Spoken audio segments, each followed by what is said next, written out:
মাননীয় প্ৰধানমন্ত্ৰী ডাঙৰীয়াই বিশ্বাস কৰে যে transformation is possible through transportation.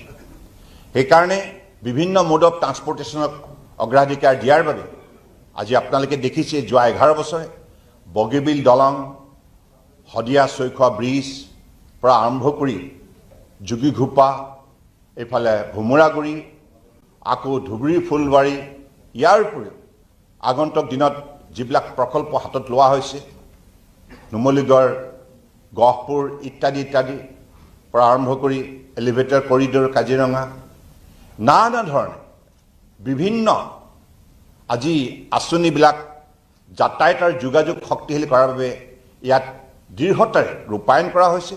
তাৰ ফলত আজি উত্তৰ পূৰ্বাঞ্চলৰ অন্যান্য ৰাজ্যবিলাকৰ লগতে অসমেও আজি দুপদ দুপে উন্নতিৰ জখলাত বগাবলৈ সক্ষম হৈছে।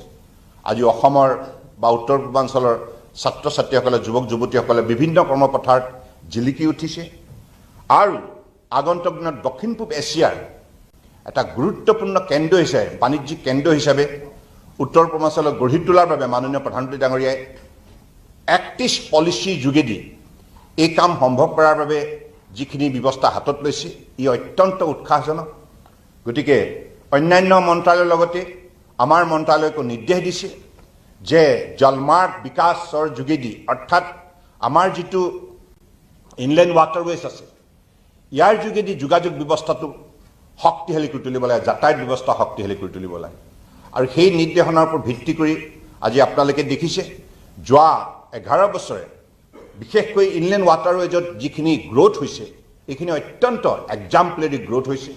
কাৰণ 1984 চনতে আমাৰ ব্ৰহ্মপুত্ৰ নেশ্যনেল ৱাটাৰৱেজ 2 আৰু গংগা নেশ্যনেল ৱাটাৰৱেজ 1 এনেধৰণে বিভিন্ন ৱাটাৰৱেজক নদীক ৰাষ্ট্ৰীয় জলপথ হিচাপে স্বীকৃতি প্ৰদান কৰা হৈছিল। কিন্তু সেই সময়ত তেখেতসকলৰ 28 বছৰ ৰাজত্ব কালত তেখেতসকলে কেৱল 1600 কোটি টকাহে ব্যয় কৰিব পাৰিলে।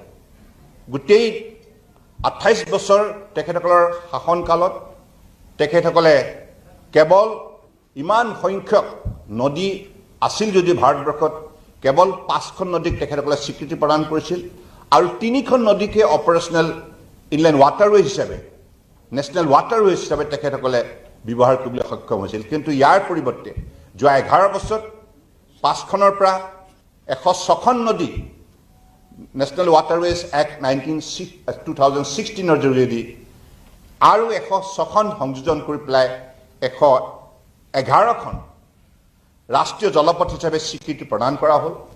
আৰু এই স্বীকৃতি প্ৰদান কৰাৰ পাছত যিহেতুকে এই ৰাষ্ট্ৰীয় জলপথসমূহৰ আন্তঃগাঁথনি ব্যৱস্থা নাছিল, jetty, terminal, multimodal logistic terminal ইত্যাদি ইত্যাদি, আৰু ৰিভাৰ ক্ৰুজ টাৰ্মিনেল ইত্যাদি ইত্যাদি কোনো ব্যৱস্থা নাছিল। কিন্তু মাননীয় প্ৰধানমন্ত্ৰী ডাঙৰীয়াই বিশেষভাৱে এই জলপথক অগ্ৰাধিকাৰ দিয়াৰ বাবে যোৱা 10 বছৰ ভিতৰতে 111খন ৰাষ্ট্ৰীয় জলপথ হোৱাৰ উপৰিও ইয়াৰ অপাৰেশ্যনেল ডিষ্টেঞ্চ 5900 কিলোমিটাৰলৈকে বৃদ্ধি কৰিলে। আৰু আপোনালোকে শুনি ভাল পাব, UPAৰ 10 বছৰ কাৰ্যকালত নেশ্যনেল ৱাটাৰৱেজ কাৰ্গো মুভমেণ্টৰ মূল পৰিমাণ আছিল 18 মিলিয়ন মেট্ৰিক টন পাৰ এনাম, 18 মিলিয়ন মেট্ৰিক টন পাৰ এনাম।